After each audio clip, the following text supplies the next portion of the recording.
बिस्मिल्लाहिर्रहमानिर्रहीम। अस्सलाम वालेकुम। उम्मीद करता हूँ आप सब खैरो अफियत से होंगे।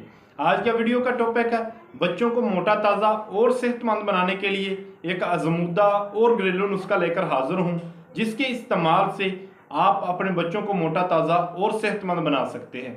अगर आपके बच्चे पैदाइशी तौर पर कमज़ोर हैं या उम्र के साथ साथ कमज़ोर होते जा रहे हैं, या अगर आपके बच्चे कुछ खाते पीते नहीं हैं, भूख नहीं लगती, तो इस नुस्खे को इस्तेमाल करें।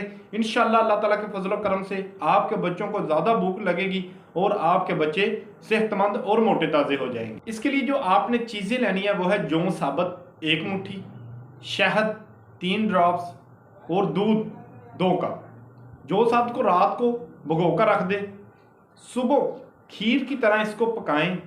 अच्छी तरह पकाने के बाद इसमें 3 ड्रॉप्स शहद के डाल दें और अच्छी तरह मिक्स कर लें। ये कमज़ोर और सूखे बच्चों को नाश्ते में ये खिलाएं। इंशाल्लाह चंद दिन के इस्तेमाल से आपका बच्चा मोटा ताज़ा और सेहतमंद हो जाएगा। इस नुस्खे की खास बात यह है कि इसका किसी किस्म का कोई नुकसान या साइड इफेक्ट नहीं है। इस नुस्खे से आपके बच्चों को ज़्यादा भूख लगेगी और ज़्यादा वो खाएं पिएंगे। इंशाल्लाह चंद दिन के इस्तेमाल से वो सेहतमंद हो जाएंगे। अगर आपके बच्चे का रंग जर्द पड़ चुका है या कैल्शियम की कमी या आयरन की कमी हो चुकी है, तो इस नुस्खे को इस्तेमाल करें और इससे फ़ायदा हासिल करें। यह थी हमारी आज की वीडियो। मज़ीद इस तरह की वीडियो देखने के लिए हमारे चैनल को सब्सक्राइब करें। शुक्रिया। अल्लाह हाफिज़।